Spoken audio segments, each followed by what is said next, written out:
이승만 대통령을 폄훼하려고 JTBC가 또 설치입니다. 친일 경찰 노독수를 석방 지시했다라는 거짓말을 합니다. 왜 이것이 거짓말인지 알려드리겠습니다. 우선 JTBC가 이런 짓들을 하는 근본적인 원인은 대한민국을 사랑하는 마음이 없기 때문입니다. 그러니 그 당시 시대 상황을 전혀 이해하지 않으려고 하고 이승만 죽이기에만 몰두하고 있는 실정입니다. 그 당시 상황은 치열한 좌우 이념 대립 상황입니다. 1946년에 이미 북한은 나라를 세워진 상태였으며 친일파, 민족 반역자에 대한 규정을 채택하였는데 목적은 순수하지 않았습니다. 혁명에 가담하지 않고 자본주의적 반동분자를 함께 처벌하는 데 이루어졌습니다. 그리고 친일 부역자라도 전문 기술 인력에 대해서는 가리지 않고 채용했습니다. 그리고 김일성은 스탈린의 똘만이라서 스탈린 지령에 따라 움직이고 대남 공작을 벌이고 있었습니다. 남한 사회에서 얼마나 폭동을 자주 일으켰는지 설명하기에도 벅찰 정도입니다. 이승만 대통령과 김일성 괴뢰 집단 간의 체제 싸움 중입니다. 그리고 김일성은 친일 세력들을 등용하여 정권을 잡았으며 이승만 대통령은 내각의 친일 세력이 전혀 없습니다. 그리고 김일성은 부자나 신사참배에 반대했던 목사님들을 친일파로 몰아 처형을 했었습니다. 친일파 프레임은 전형적인 김일성의 정적을 제거하기 위한 도구였습니다. 공산주의자들에게 친일파 문제는 그들이 대한민국의 건국 노선을 비판할 수 있는 더없이 좋은 소재이기도 합니다.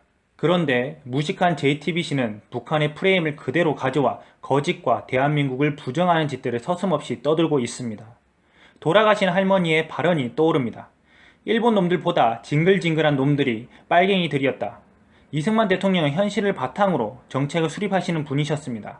탁월한 예지력의 비결은 공산주의에 대해 이해도가 높았으며 공산주의자들과 타협해서는 안 된다는 확고한 신념을 가지고 계셨던 분입니다.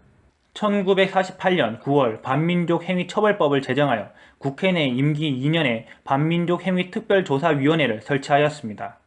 반민족행위처벌법이 국회를 통과한 직후 여순 반란 사건이 터졌습니다. 반민특위는 국회의원 가운데 각 시도 출신 국회의원들이 추천한 조사위원 10명을 선출하였습니다. 반민특위 아래에는 반민족 행위자를 체포할 특별경찰대가 설치되었습니다.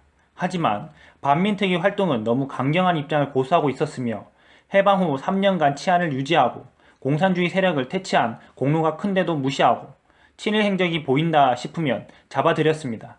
그래서 이승만 대통령은 반민특위의 활동에 불만을 가졌습니다. 우선 국회가 주도한 반민특위의 활동은 삼권 분립의 원칙에 위반되며 좌익 세력의 지속적인 폭동 속에서 국가의 안보가 위급한 시국에 경찰을 동료시켜서는 안 되는 상황이었습니다. 그리하여 이승만 대통령은 담화를 발표하였습니다. 이승만 대통령은 반민특위가 친일파 문제를 온건하게 처리해 주기를 희망했으며 특위의 위원장을 설득하기 위해 그의 자택을 방문하기까지 하였습니다. 하지만 듣지 않았습니다. 그런 와중에 그해 4월과 8월에 걸쳐 국회 프락치 사건이 발생하였습니다. 경찰은 남로당과 내통하여 그의 사주를 받아 국회에서 외국군 철퇴 요청안과 남북 화평통일안을 통과시킨 혐의로 국회 부의장 김약수를 비롯하여 모두 13명의 국회의원을 체포하였습니다. 그 가운데는 반민특위에서 주도적으로 활동하던 소장파 국회의원 3명이 포함되었습니다. 이렇게 분위기가 흉흉한 가운데 6월 4일 반민특위의 특별경찰대는 3사람의 경찰 간부를 반민족 행위 피의자로 체포하였습니다. 경찰은 그들의 석방을 요구하였지만 반민특위는 이를 거절하였습니다. 1997년 5월 26일자 북한 노동신문에 실린 성시백의 국회 프락치 사건에도 깊숙이 관여했을 것으로 추정되는 기사입니다. 성시백은 북한에서 영웅으로 대접받고 있는 유명한 간첩입니다.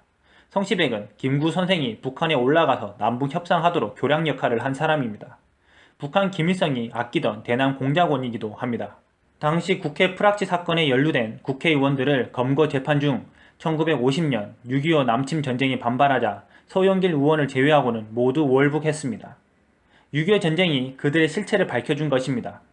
반민특위 구성원 모두가 그렇지는 않지만 반민특위 활동에 가담한 소수가 북한의 사주를 받아 주도, 선동하여 혼란시키며 김일성이 대한민국을 먹기 좋도록 도와준 사건밖에 되지 않습니다.